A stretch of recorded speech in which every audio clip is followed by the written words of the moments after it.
Halo, halo. Witam wszystkich w kolejnym odcinku na temat ARY. Tym razem zajmiemy się 15 najgorszymi błędami, z których tutaj wasz uniżony sługa popełnił większość. Więc wiem co mówię. Plus jeden bonus, żeby ułatwić wam nawigację, zamieszczę na YouTubie rozdziały, które pozwolą szybko przeskakiwać między danymi poradami, plus będą te porady napisane. Jako że jak widać już trochę pograłem, trochę się rozwinęłem, mam fajne miasta. Okej, no to zaczynamy. Przechodzimy do punktu pierwszego, czyli zakładanie nowych miast. Ogólnie w ARze budowanie settlersa tak zwanego, czy nawet dokładnie settlersa, tak jak w cywilizacji, budowanie settlersa jest bardzo tanie, nie obniża populacji miasta. Kosztuje, no tylko trzeba mieć 125 fooda, to jest praktycznie jedyna trudność, pozostałe rzeczy są banalne, buduje się dosyć szybko, a production cost 100, tak, czyli w miarę szybko się dosyć buduje, niewiele wolniej od scouta na przykład. Więc budowa settlersów, no powinno się budować settlersa jak najszybciej, założyć drugie miasto, potem trzecie, czwarte, jeżeli się da. Tutaj jest limit miast, który możemy założyć i proponuję, żeby zawsze być bardzo blisko tego limitu lub nawet wykorzystywać cały limit, tak jak ja w tym momencie mam 11 na 11. To jest już bardzo dużo, bo normalny limit jest 10, a dzięki temu, że zdobyłem stolicę innego państwa, to mam dwa pałace, jak widzicie, pierwszy i drugi pałac i mam podniesiony limit o 1. To był błąd, który zrobiłem na początku, czyli działałem jednym miastem, potem bardzo dużo, później zrobiłem drugie miasto i się dalej nie rozwijałem. No a przeciwnicy mieli więcej i mnie przegonili. Więc tutaj naprawdę to jest podstawowa rzecz. Drugi błąd, niewspieranie produkcji, niebudowanie doków, tak? Nie wiedziałem, o co chodzi w dokach, nie wiedziałem, jak działają. Potem się okazało, gdzieś tutaj jest, gdzie są moje doki, o tu są moje doki. Doki dają, jeżeli dołożymy do doku jeszcze eksperta, to dają łącznie 20% produkcji miasta, czyli to jest kosmiczny bonus, tak? Tutaj widać, że doki dają mi plus 9, tak? Ogromne miasto generuje 30, a doki dają 1/3 plus 9, no to praktycznie 1/3 produkcji bazowej miasta dają mi doki, więc jest to ogromny bonus. Dlatego warto jak najszybciej wymyślić technologię budowy statków. To jest technologia, która to była technologia? To było w pierwszym akcie chyba Sales, tak? W epoce brązu trzeba wymyślić technologię Sales. To jest, no według mnie, jedna z pierwszych, którą powinno się zrobić właśnie po to, żeby zbudować doki we wszystkich miastach i mieć dużo lepszą produkcję. Ja dopiero w połowie gry dopiero się zorientowałem, no i dużo straciłem. Warto jeszcze dodać, że doki, dając bonus do produkcji miasta, dają jednocześnie bonus do budowania budynków oraz do craftingu, czyli to ma wpływ na wszystkie najważniejsze parametry. Okej, numer 3 to jest podobna sprawa jak z dokami. Jest coś takiego jak powozy lub karety, zależnie jak tłumaczyć. Tutaj gdzieś mam w tym mieście, o tutaj to jest stable, tak nazywa się to stajnią, która buduje właśnie carriages, czyli no powóz lub kareta. I to jest kolejna rzecz, której nie wiedziałem, że istnieje, dopiero się zorientowałem bardzo późno, a to daje też ogromne bonusy, właśnie daje plus 10% produkcji, plus 100 rozwoju miasta, więc jest to jeszcze 15 prosperity, więc daje mega bonusy, nie jest jakieś specjalnie drogie i ma wydajną produkcję. Tutaj widać, że moja produkcja jest zbyt mała, mam 0,4, powinien mieć 0,5, więc troszeczkę za mało mam produkcję, ale no bonusy, które to daje jako amenity, czyli jako takie ułatwienia życia, jako bonusy do miasta, no jest ogromna, więc i 100 rozwoju dla nowo założonych miast, 100 rozwoju, no to jest kosmos, tak? To jest, akurat mam nowo założone miasto, więc i chyba tam włożyłem nawet karetę. Tak, włożyłem, to jest jedyne amenity, które mam, czyli karetę, plus 0 jedzenia, ale się miasto rozwija. Daje mi 100 dodatkowego wzrostu, a bazowy wzrost jest 35, tak? Więc to mi daje dodatkowe, trzykrotnie dodatkowo daje mi, czyli plus 300% szybkości wzrostu miasta, więc jest to obłędna rzecz właśnie do nowych miast, ale także do starych, ponieważ daje właśnie prosperity i no i produkcję, tak? Więc daje to wszystko. W nowych miastach też produkcja jest bardzo ważna, więc kolejna rzecz, którą zaniedbałem, zrobiłem dopiero gdzieś w połowie gry, a mogłem to wykorzystać szczególnie właśnie do rozwoju małych miast, jak się zakłada kolonizuje, można powiedzieć, czy też kolonizuje nowe obszary, no to jest to świetna rzecz, której nie zrobiłem i dużo straciłem, znowu duży błąd. Numer 4 to budowa dwellingów, czyli można powiedzieć, no nawet nie mieszkań, tylko takich jakichś budyneczków, tak, bo dwelling to jest takie dosyć proste, jakieś takie, no może nie slumsy, ale coś lepszego. Po polsku trudno na to znaleźć dobre słowo. W każdym razie można powiedzieć domki, domostwa, może domostwa, tak trochę średniowiecznie, więc, czy nawet to przedśredniowieczne. Kiedy budujemy je w centrum miasta, czyli w tym naszym centrum, które założyliśmy, gdzie jest nasze gathering hall albo town czy city center, to dzięki temu, że budujemy to właśnie w tej naszej jakby dzielnicy głównej, dzielnicy miasta, to dostajemy bonusy plus 2 housing, tak? Czyli zamiast 3 daje 5, więc praktycznie prawie że dwukrotnie lepsze jest, kiedy budujemy to w centrum miasta, a ja budowałem, oczywiście zrobiłem błąd, budowałem tutaj inne rzeczy, no też nie wiedziałem, tak? Tutaj ten centrum miasta powinno się zarezerwować tylko i wyłącznie dla dwellingów, czyli dla domostw, które zwiększają maksymalną wielkość miasta. Punkt numer 5. Planowanie dzielnic, czyli oni to nazywają regiony, tak? Tutaj to jest region, można to nazwać powiedzmy dzielnica miasta. I tutaj trochę jest tak jak w cywilizacji 6, że trzeba planować dystrykty, tak jak tam były dystrykty, tutaj planujemy w danym regionie, planujemy co chcemy zbudować. I taki przykład powiedzmy dobrego planowania, tu jest fajna dzielnica, która daje 3 fooda bazowo, ale dzięki temu, że włożyłem tutaj 3 farmy, tutaj są 3 farmy, włożyłem do tego grocery, czyli sklep spożywczy, plus studnię, no to produkcja jedzenia w tym mieście, sama ta jedna dzielnica jest w stanie wyżywić miasto wielkości 13. Każda farma ma 450 produkcji, bo ma bonusy właśnie, bonus 200, a to 200 to jest podstawa, za grosera jest 170, czyli prawie dwukrotnie, plus za studnię jest 60 prawie, więc łączna produkcja to jest 500, co daje 20 fooda z jednej farmy, tak?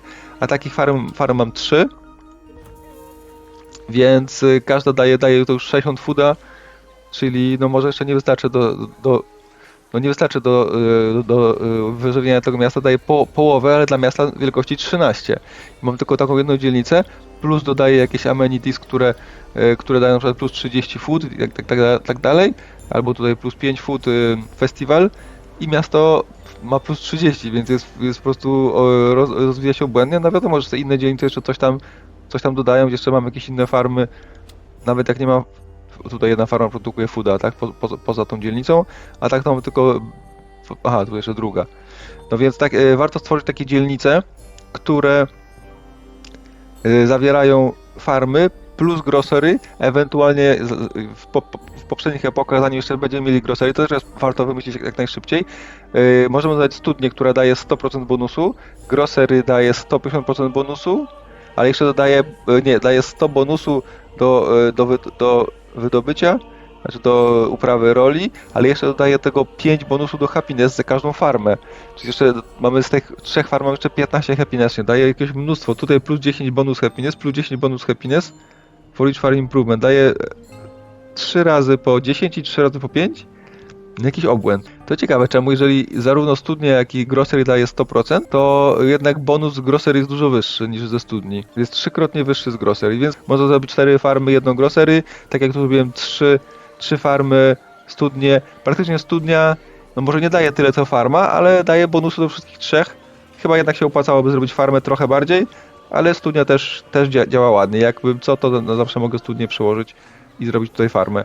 Więc to jest mega, mega ważna rzecz. Też warto właśnie, tak jak mówiłem, że grocery wymyślić i budować w każdym mieście, mieć jakąś dzielnicę 4 lub 5, która ma 3 lub 4 fooda i farmy. Dzięki temu produkcja żywności wzrasta niesamowicie. Numer 6 to zarządzanie specjalistami. Generalnie od czasu, kiedy miasto chyba ma 4 lub 5 populacji, dostajemy pierwszych specjalistów, czy też ekspertów, których można zatrudnić w różnych częściach miasta, w różnych budynkach, farmach. Jeżeli chodzi o farmy, to można sobie poradzić to innymi sposobami amenity, ale to, co bardzo ciężko innymi sposobami uzyskać, to jest zwiększenie produkcji i craftowania, tak? Więc jeżeli na przykład damy specjalistę, czy też eksperta, damy go do kopalni, to zwiększa wydajność tej kopalni o 150% i jeszcze daje jeden city build, czyli daje jeden punkt do budowania. Akurat w tym mieście mam dużo city buildu, ale na początku gry te wartości to są 5, 8, 10, może 15, więc plus 1 z każdej kopalni to jest całkiem sporo.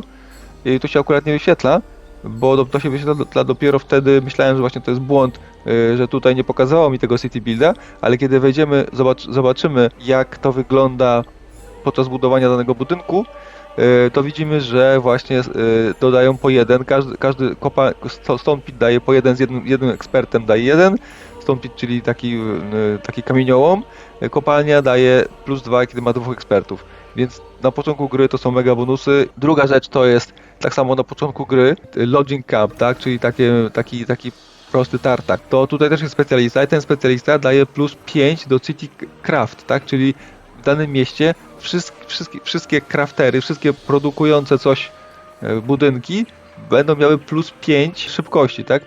To mam duże miasta, więc teraz tego nie widać, ale w mniejszych miastach, tutaj na przykład mam w miarę nowe miasto, które ma 5 produkcji, czyli mam tutaj crafting zaledwie 15, czyli jeżeli dodam 5, to o 1/3 podniesie crafting. Oczywiście inni specjaliści też warto właśnie do wszystkich innych budynków produkcyjnych, craftowych też dokładać specjalistów, dają duże bonusy. W wielu budynkach bonusy, które dają specjaliści są bardzo ciekawe, na przykład w bibliotece daje knowledge dodatkowe i jeszcze dodatkowy research. Czyli warto specjalistów wszystkich wkładać do takich budynków craftujących i do produkcyjnych, do jakichś właśnie szkół, bibliotek itp. Błąd numer 7. Złe zarządzanie dystryktami, tymi regionami, nieukładanie tego według produkcji, tak? Czyli na przykład część budynków, głównie takie budynki craftowe, bo budynki harvestowe tego nie mają, ale budynki craftowe bardzo często mają bonus do innych budynków craftowych. Jak zrobię 2 craftów, to każdy z tych craftów daje bonus. Tutaj widzimy, że mam 2 craftów i jeden daje bonus drugiemu, drugi daje pierwszemu, tak? No to tylko to jest powiedzmy mała ilość, to jest jakieś 10% jego wydajności. No to są tutaj mają super wydajności, akurat bo to moja stolica, więc takie 10% to jest jednak sporo. Jak zrobię w jednej dzielnicy na przykład 3 albo 4 krawców, no to łączny bonus, no to będę miał już 40% w każdym z nich, więc jest to niezła rzecz. Kolejna rzecz, warto niektóre przemysły, niektóre budynki, znaczy głównie chyba workshop, tak, czyli warsztat, gdzieś mam warsztat, gdzieś powinien mieć jakiś warsztat, zwiększa szybkość budowania innych budynków przemysłowych w danym regionie. To też można wykorzystać właśnie, że wpierw budujemy warsztat w danym regionie, a potem rozwijamy inne budynki przemysłowe. No to jest 25%, ale no nie jest nic. Większość budynków craftowych ma taki bonus dla tego samego typu, tak? Czyli browary budujemy razem. Większość takich podstawowych właśnie, takich budynków przemysłowych ma bonus do budynków tego samego typu, bądź budynków przemysłowych, tak jak workshop. I mój pomysł jest taki, żeby budować na przykład w jednym mieście budować workshopy, w drugim mieście krawców, w trzecim mieście szewców, w czwartym mieście jakieś właśnie tych butcherów, czyli masaży. Tutaj na przykład w tanery, tak, czyli wyrób skór daje 25% do wszystkich innych, dlatego tu zrobiłem 2 tanery w jednym, mogę jeszcze trzecią ewentualnie zrobić i w jednym regionie jest skupiona produkcja wszystkich skór i butów skórzanych. Błąd numer 8, budowa stajni. Ona daje plus 10 build production, city build production budynków. Tutaj widzimy, że stable daje plus 10. Za cenę minimalnego spadku zdrowia, tak o 5 spada zdrowie, ale jest to budynek dający niesamowity bonus na początku. Ale ciekawostka jest taka, że poprzednio widziałem, że ten bonus z jednej stajni jest obecny w innych miastach, ale teraz to mi się nie pokazuje, nie wiem czy to był jakiś błąd czy coś. Zawsze warto spróbować, może zadziała u Was. Błąd numer 9 to zakładanie miast. Jak zakładamy miasta, to ogólnie komputer proponuje jakąś lokalizację, ale nie robi tego do końca dobrze. Podstawowa rzecz to, żeby region centralny, który zakładamy miasto, tak jak tu jest Sonora, miał co najmniej 4 zony, tak, czyli strefy, tak, mają 4 strefy, najlepiej 4 lub 5 stref, żeby miał centralna część, bo wtedy będziemy mogli zbudować dużo właśnie dwellingów, czyli tych domostw i miasto będzie się dużo łatwiej, szybciej będzie można rozwijać miasto i zwiększyć jego wielkość. Kolejna rzecz, że zakładamy miast, warto, żeby też nie było w tym regionie surowców. Założyłem tak miasto, żeby surowce wszystkie specjalne, na przykład tutaj żelazo, czy jakieś inne surowce, czy tutaj na przykład, żeby były poza miastem, bo jeżeli są surowce, to one zablokują budowę wszystkich budynków i nie będzie można zbudować właśnie dwellingsów. Mi się wydawało, że trzeba budować miasta z surowcami, żeby skorzystały z nich, ale tak naprawdę to nie korzystają z tych surowców, tylko blokują sloty do rzeczy najważniejszych. Tak tu na przykład w mieście mam świnie i herbatę i przez to nie mogę właśnie budować ani tu nie mogę budować duelingów, musiałem zbudować farmy albo kopalnie na przykład, ale nie pozwalało mi zbudować domost. A kolejna rzecz, nie warto zakładać głównego miasta tam, gdzie jest 4 jedzenia. Tak jak tutaj widać, że specjalnie zostawiłem region, gdzie są 4 jedzenia, żeby tam założyć farmy, albo ewentualnie 3 lub 4, czyli założyłem miasto tam, gdzie są tylko 2 jedzenia, czyli na początku jest problem z wyżywieniem, właśnie ledwo na styk mam jedzenie, ale mogę rozwinąć miasto i potem zająć ten teren, zbudować tutaj farmy i mieć już zabezpieczone żywność na bardzo długą rzecz. Tak, czyli podsumowując, żeby były co najmniej 4 strefy, żeby nie było surowców i żeby nie było zbyt dużo jedzenia w tej strefie centralnej.